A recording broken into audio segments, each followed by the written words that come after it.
آج ہم پوری دنیا میں اگر کہیں بھی اسلام کی رونقیں یا عظمتیں یا یہ اذانیں ہم سن رہے ہیں تو ان میں ایسی مقدس جماعت ہے جس نے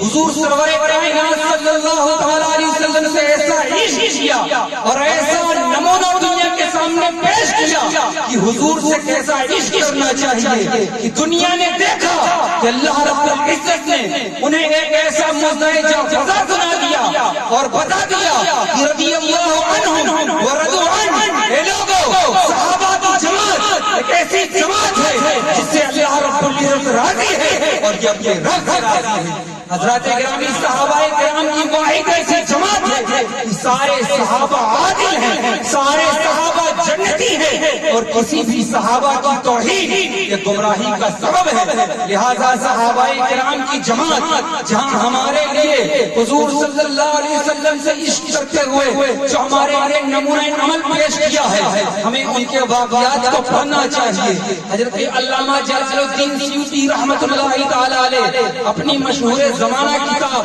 تاریخ الخلفاء کے اندر ایک واقعہ نقل کرتے ہیں۔ خلیفہ اول حضرت ابو بکر صدیق رضی اللہ تعالیٰ عنہ کا واقعہ ہے۔ آپ فرماتے ہیں کہ حضرت ابو بکر صدیق رضی اللہ تعالیٰ عنہ کے ایک صاحبزادے تھے جن کا نام تھا عبد الرحمن۔ جب وہ حالت کفر میں تھے اور جنگ بدر واقع ہوئی تو اس وقت انہوں نے کفار کی طرف سے مسلمانوں کے خلاف جنگ لڑی تھی۔ جب وہ ایمان لے آئے تو اپنے والد محترم حضرت ابو بکر صدیق رضی اللہ تعالیٰ عنہ سے ایک دن عرض کرنے لگے کہ ابا حضور، جنگ بدر کے موقع پر آپ کو یاد ہے آپ کی گردن میری تلوار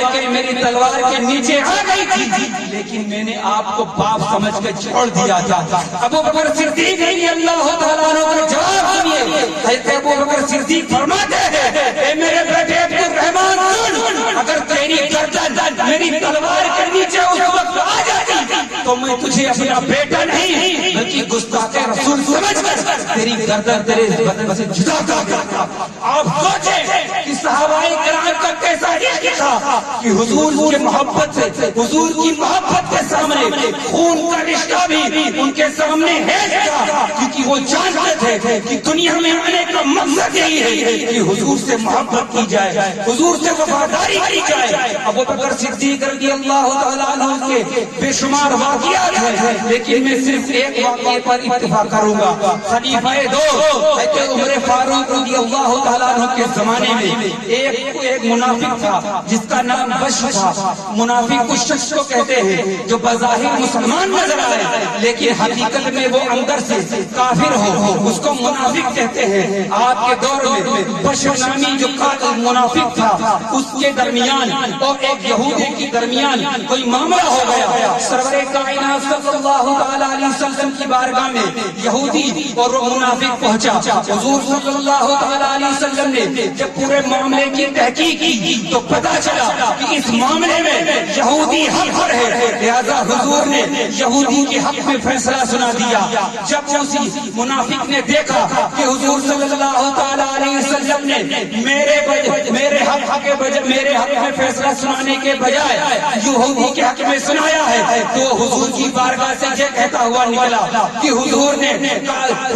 یہودی کے حق میں فیصلہ سنا دیا، لیکن یہ بات میرے سمجھ میں نہیں آئی۔ چلو ہم چلتے ہیں عمر فاروق رضی اللہ تعالیٰ عنہ کی بارگاہ میں، وہ جو فیصلہ سنائیں گے وہ میں منظور کر لوں گا۔ یہودی اور وہ منافق حضرت عمر کی بارگاہ میں پہنچتے ہیں۔ یہودی نے سارا معاملہ حضرت عمر فاروق رضی اللہ تعالیٰ عنہ کے سامنے پیش کیا۔ جب سارے معاملے کو حضرت عمر فاروق نے سنا اور یہ بات بھی سنی کہ یہ فیصلہ پہلے حضور کی بارگاہ میں جا چکا ہے تو حضرت عمر فاروق نے فرمایا، رکو میں ابھی آپ کا فیصلہ کرتا ہوں۔ اندر گئے، تلوار لے کر آئی اور اس منافق کی گردن پر تلوار چلا دی، اس کی گردن اس کے بدن سے جدا ہو گئی۔ حضرت عمر فاروق نے فرمایا، اے لوگوں، حضور جو فرماتے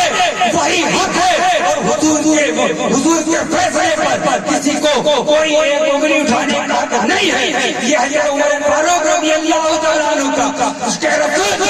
کہ حضور کے فیصلے پر کسی کی نہ سننا نہیں چاہتے تھے۔ اسی طرح کا ایک اور واقعہ ہے حضرت عثمان غنی رضی اللہ تعالیٰ عنہ کا، جو اس کے رسول کے موت حضرت عثمان غنی حضرت معز الدین عثمانی صاحب جلوہ فروز ہیں، انہی کے آباء و اجداد حضرت عثمان غنی رضی اللہ تعالیٰ عنہ کا واقعہ ہے۔ ایک مقام پر جو مکہ کے قریب ہے جسے حدیبیہ کہا جاتا ہے، وہاں پر ایک معاہدہ ہوا تھا کفار مکہ اور حضور صلی اللہ تعالیٰ علیہ وسلم کے درمیان، جسے صلح حدیبیہ کہا جاتا ہے۔ مسلمانوں کی طرف سے صلح کے لیے ایک ایجنسی کے طور پر حضرت عمر عثمان غنی رضی اللہ تعالیٰ عنہ کو منتخب کیا گیا تھا۔ جب حضرت عثمان غنی رضی اللہ تعالیٰ عنہ مسلمانوں کی طرف سے کفار مکہ کے پاس گئے اور اس معاہدے پر دستخط اور معاملات طے کرنے کے لیے گئے، تو حضرت عثمان غنی رضی اللہ تعالیٰ عنہ جب مکہ کے اندر جلوہ فروز ہوئے تو ان کافروں نے کہا کہ یہ عثمان معاہدہ تو کیا ہوا تھا کہ اس سال کوئی مسلمان بھی خانہ کعبہ کا طواف نہیں کر سکتا، حج نہیں کر سکتا، لیکن یہ معاہدہ ہونے کے بعد اب ایسا ایک سال تک نہیں ہوگا، لیکن یہ عثمان اب تم آ ہی گئے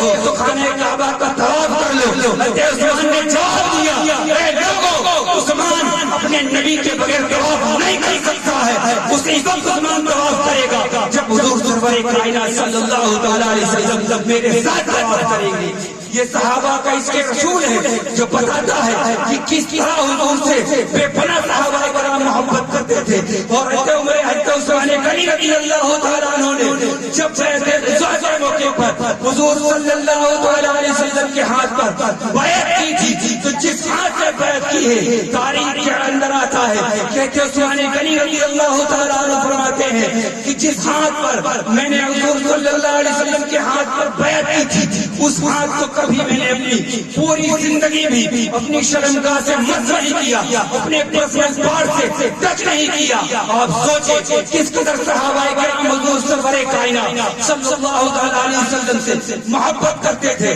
اسی طرح حضرت علی رضی اللہ تعالیٰ عنہ کا اس کے رسول دیکھیے، حضرت علی رضی اللہ تعالیٰ عنہ کا گھر حضور سرور کائنات صلی اللہ علیہ وسلم کے روضہ انور کے قریب تھا۔ آپ کے بڑھائی کو کارپینٹر کو بلاتے ہیں اور کہتے ہیں اس دروازے کو ٹھیک کر دو، وہ دروازہ نکالتا ہے اور اس کے بعد وہی ٹھوکنا اور پیٹنا شروع کر دیتا ہے۔ جیسے ہی حضرت علی دیکھتے ہیں کہتے ہیں اے بھائی خبردار، تو یہ کیا کام کر رہا ہے، تجھے نہیں دیکھ رہا ہے کہ حضور صلی اللہ علیہ وسلم قریب میں جلوہ فروز ہے اور تو ان کی بارگاہ میں یہ شور کر رہا ہے کہ تو نے قرآن کی یہ آیت نہیں پڑھی کہ اللہ رب العزت ارشاد فرماتا ہے یا ایھا الذین آمنوا لا ترفعوا اصواتکم فوق صوت النبی، اے ایمان والو تم اپنی آواز کو نبی کی آواز پر بلند نہ کرو، اور تم نبی کی بارگاہ میں شور بجا رہے ہو، یہ سارا سامان اٹھاؤ اور مدینہ کے باہر جاؤ اور وہاں سے ٹھیک کر کے لاؤ، یہاں کوئی شور شرابہ نہیں ہونا چاہیے۔ حضرات گرامی، صحابہ کرام کے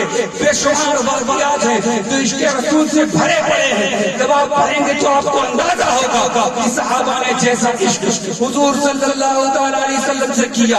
زمانہ ان کی مثال دینے سے قاصر ہے۔ لہذا ہمیں چاہیے کہ صحابہ کے طریقے پر عمل کریں اور اپنے نبی سے بے پناہ محبت کریں۔ اللہ تبارک و تعالی ہم سب کو حضور کا سچا اور کا عاشق بنائے۔ وآخر دعوانا الحمدللہ رب العالمین۔ السلام علیکم۔